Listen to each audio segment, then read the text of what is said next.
Not change Islam for 30 days. अस्सलामुअलैकुम वरहमतुल्लाहि वबरकातुहू। मुझे सामीन इकराम, उम्मीद करता हूँ कि आप सब खैर आफ़ियत से होंगे। आज हम जिस वीडियो पे रिएक्शन देने जा रहे हैं, ये वीडियो है जी कतर की।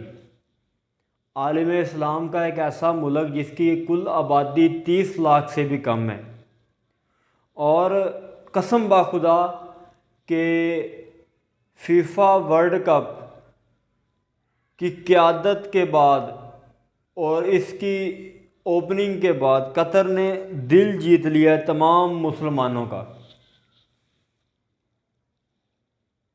और दूसरी तरफ जो कुफार हैं उन्हें बड़ी आग लगी हुई है। वो इस्लाम को जिस तरह से वो दिखाना चाहते हैं कि इंतहा पसंद और शिद्दत पसंद, उन्हें बड़ी मिर्चें लगी हुई हैं। और आज हम जिस वीडियो पे रिएक्शन देने जा रहे हैं, इसका टाइटल है not change Islam for 30 days. कि हम 30 दिन के लिए अपने मजहबी तालीमात को बदला नहीं सकते आपके लिए।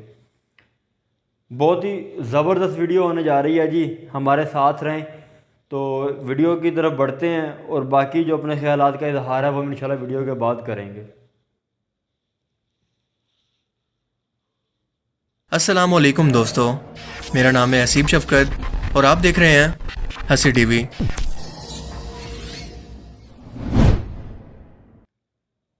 दुनिया भर में जब भी कोई इंटरनेशनल इवेंट होता है तो वहाँ पर हर कौम, नस्ल और मज़हब के लोग दुनिया भर से शामिल होते हैं और इसको ऑर्गेनाइज करवाने वाले मुल्क को इससे अच्छी खासी आमदनी होती है।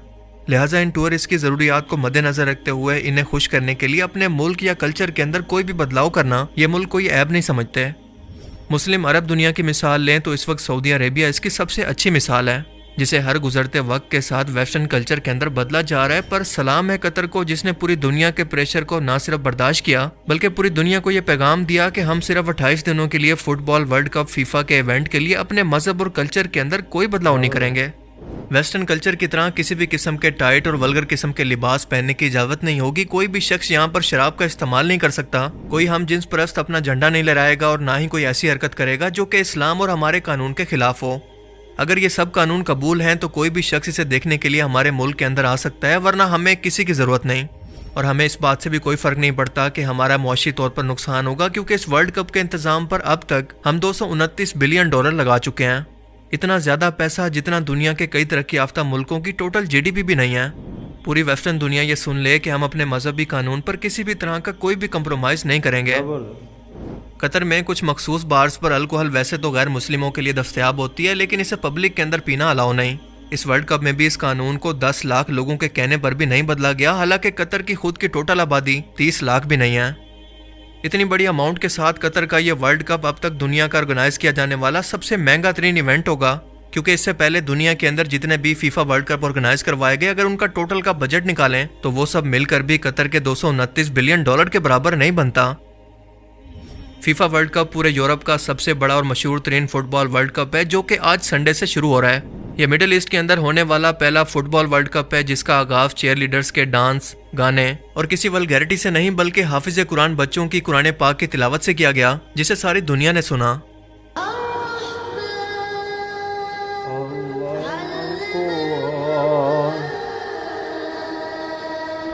इस वर्ल्ड कप के अंदर 32 टीमें हिस्सा ले रही हैं और 2010 के अंदर जब कतर के पास इस वर्ल्ड कप को होस्ट करने के लिए राइट्स आए तो पूरी दुनिया हैरान थी कि इतना छोटा सा मुल्क इतने बड़े इवेंट को कैसे ऑर्गेनाइज करेगा, जिसकी आबादी पाकिस्तान के शहर फैसलाबाद से भी कम है।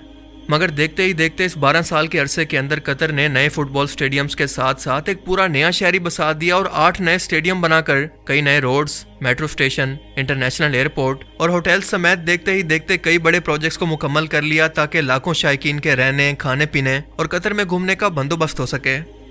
और ऐसा भी नहीं है कि कतर ने $229 बिलियन की रकम सिर्फ और सिर्फ फीफा वर्ल्ड कप को ऑर्गेनाइज करने पर लगा दी है, बल्कि दरअसल ये इसके विजन 2030 प्रोजेक्ट का हिस्सा था, जिसके मुताबिक 2030 तक कतर को अपने मुल्क को मजीद तरक्की याफ्ता और डेवलप बनाना था, दुबई से भी ज्यादा, ताकि बाहर से आने वाले टूरिस्ट अपना कल्चर इनको ना सिखाएं बल्कि इनके इस्लामी कल्चर को सीख कर पूरी दुनिया में इस्लाम का असल चेहरा पेश करें। सो अगर हम ये कहें कि कतर इस वक्त पूरी मुस्लिम दुनिया को रिप्रेजेंट कर रहा है तो ये कहना गलत नहीं होगा। कतर की क्योंकि खुद कोई फुटबॉल टीम नहीं है और ना ही इससे पहले यहाँ पर कोई ऐसा इवेंट ऑर्गेनाइज हुआ है, लिहाजा इस वर्ल्ड कप के बाद ये स्टेडियम्स यकीनन बिल्कुल वीरान हो जाएंगे। मगर फिर भी कतर इससे इतना प्रॉफिट कमा लेगा कि फ्यूचर के अंदर भी फायदे में रहे, क्योंकि इस वर्ल्ड कप के शुरू होने से कई हफ्ते पहले ही कतर के एयरपोर्ट्स पर दूसरे मुल्कों से आने वाले कमर्शियल जहाज़ों का एक रश सा पड़ गया है, जैसा कि आप फ्लाइट मैप में देख सकते हैं। दुनिया भर से फुटबॉल के लाखों फैंस, बिजनेस कम्युनिटीज और टूरिस्ट कतर पहुंच रहे हैं, लिहाजा इस टूरिज्म और वर्ल्ड कप से कतर को अरबों डॉलर का फायदा पहुंचेगा। सिर्फ फुटबॉल फैंस ही नहीं बल्कि 5 अरब लोग टेलीविजन की स्क्रीन पर और सोशल मीडिया पर कतर और इस्लाम की सकाफत को लाइव देखेंगे और इन तक इस्लाम का असल चेहरा पहुंच सकेगा, जिसे इंटरनेशनल मीडिया ने सिर्फ और सिर्फ खौफ और दहशतगर्दी से जोड़ रखा है। और बिल्कुल यही वजह है कि कतर को इस वक्त अमेरिकन और यूरोपियन मुल्कों की तरफ से बहुत सी कंट्रोवर्सीज का सामना है। तरह तरह के ओथे अचकंडों से इसे बदनाम करने की कोशिश की जा रही है कि यहाँ के इस्लामी कानून बहुत ही सख्त और हत्ता के इंसानी हकूक के भी खिलाफ हैं, क्योंकि यहाँ पर लोगों को अपनी मर्जी से घूमने फिरने की आज़ादी नहीं, उन्हें आज़ादी नहीं कि वो अपनी मर्जी का लिबास पहने। इससे बड़ी हिपोक्रेसी वेस्टर्न दुनिया की भला क्या हो सकती है कि ये खुद कहते हैं कि हर शख्स को हमारे मुल्क के रूल्स रेगुलेशन को फॉलो करना और इसकी रिस्पेक्ट करना लाजमी है। हमारी मर्जी है कि हम अपने मुल्क के लिए जो मर्जी कानून बनाएं, किसी और मुल्क को ये इख्तियार नहीं कि इसमें किसी भी तरह की मदाखलत करे। लेकिन जब किसी मुस्लिम मुल्क की बारी आती है तो इन्हें इस बात पर अच्छी खासी तकलीफ शुरू हो जाती है, जिसकी सबसे अच्छी मिसाल है फ्रांस। आप जानते हैं कि फ्रांस के अंदर मुसलमानों के साथ क्या कुछ नहीं हुआ। वहां पर बुरके को बैन कर दिया गया, मुसलमानों को मजहबी तौर पर हरासमेंट का सामना करना पड़ा, लेकिन फ्रांस की हुकूमत का कहना था कि यह हमारे मुल्क के कानून है, किसी भी और मुल्क को इस पर बात करने का इख्तियार नहीं। लेकिन यही मुल्क अपने एक मैगजीन के अंदर बाकायदा दाढ़ियों वाले मुसलमान दिखाकर, जिन्होंने कंधों पर बंदूकें पहन रखी हैं, ये दिखाने की कोशिश कर रहे हैं कि ये वैशी मुसलमान अब वर्ल्ड कप को होस्ट कर रहे हैं, जिनका काम ही है बस मार काट करना। आप देख सकते हैं कि ये मुसलमान जिन्होंने हथियार उठा रखे हैं कतर की शर्ट्स पहने एक सराह के अंदर खड़े हैं। यानी आप देखें कि इन लोगों से बिल्कुल बर्दाश्त ही नहीं हो रहा कि एक मुस्लिम मुल्क अपने कानून के मुताबिक इस वर्ल्ड कप को होस्ट करे। और इसीलिए वेस्टर्न मीडिया बार बार जानबूझकर कतर अथॉरिटी से उलझने की कोशिश कर रहे हैं कि ये दुनिया को पैगाम दें कि इस मुल्क के अंदर मीडिया तक को खुलेआम सड़क पर रिपोर्टिंग की इजाज़त नहीं, ये इतना कंजर्वेटिव मुल्क है या फिर इस्लाम इतना रेडिकल मजहब है। हालांकि कॉमन सेंस की बात है कि जिन कतर अथॉरिटीज़ को ये पता हो कि कोई शख्स किसी पब्लिक रिलेशन पर इंटरनेशनल लेवल पर रिपोर्टिंग कर रहा है तो इन्हें इस चीज़ पर एतराज़ ही क्या होगा, क्योंकि एतराज़ है सिर्फ और सिर्फ इस्लामोफोबिया। वेस्टर्न मुल्कों को ये आदत पड़ चुकी थी कि वो मुसलमानों को जाहिल और खुद से कमतर समझते आ रहे थे, इन पर हर तरह से अपने रूल्स रेगुलेशन ज़बरदस्ती मनवाया करते, मगर अब जबकि कोई इस्लामी मुल्क पहली बार इनके सामने वाली लाइन के अंदर आंखों में आंखें डालकर खड़ा हुआ है तो इनसे ये कैसे बर्दाश्त होगा। इसीलिए ये सब मिलकर इसी इवेंट के जरिए पूरी दुनिया के अंदर कतर को बदनाम करना चाहते हैं, मगर कतर को इसकी बिल्कुल भी परवाह नहीं। वो दुनिया भर से आने वाले लोगों को इस्लाम और अल्लाह का पैगाम देना चाहता है और यही वजह है कि पूरे दोहा शहर के अंदर जगह जगह पर रसूलुल्लाह की अहादीस और कुरान की तालीमात अरबी और इंग्लिश ज़बान के अंदर बैनर्स की सूरत में लगा दी गई हैं। होमोसेक्सुअलिटी से मुतल्लिक जब कतर के अमीर से ये सवाल किया गया कि क्या जर्मनी के होमोसेक्सुअल लोग या कपल्स क्या कतर में इस इवेंट को देखने के लिए आ सकते हैं या वो अपने घरों में बैठे हैं। बेसिकली इस सवाल के जरिए मीडिया ने कतर को ट्रिक करने की कोशिश की ताकि दुनिया के अंदर ये तासुर जाए कि इस्लाम इतना कंजर्वेटिव है कि अपने अलावा किसी और कल्चर को एक्सेप्ट ही नहीं करता। मगर कतर के अमीर ने इसका बहुत अच्छा जवाब दिया कि हम किसी को भी अपने मुल्क के अंदर आने से नहीं रोकते, बस सिर्फ शर्त यह है कि जिस तरह से आप बाकी दुनिया के कल्चर की रिस्पेक्ट करते हैं बिल्कुल इसी तरह से हमारे कल्चर की भी करें। आप लोग खुद सोचें कि इसके अंदर ऐसी कौन सी पाबंदी है या ऐसा कौन सा मुश्किल काम है जिस पर वेस्टर्न दुनिया को एतराज़ है। एक तरफ कतर जैसा छोटा सा इस्लामी मुल्क गैर मुस्लिम दुनिया को यह पैगाम दे रहा है कि हमारे इस्लामी कानून की पाबंदी करो, किसी भी होमोसेक्सुअल को यहाँ पर कोई आज़ादी नहीं, तो दूसरी तरफ 24 करोड़ आबादी वाले मुस्लिम मुल्क में जॉयलैंड जैसी वल्गर और बेहुदा किस्म की फिल्म को बनाकर सोसाइटी को तबाह किया जा रहा है, जिसके अंदर यह दिखाया जाता है कि एक ट्रांससेक्सुअल मर्द यानी एक असली मर्द ऑपरेशन के जरिए खुद को एक औरत के अंदर बदलता है और एक शादीशुदा मर्द इसके प्यार के चक्कर के अंदर पड़कर इसके पीछे अपना सब कुछ छोड़ देता है।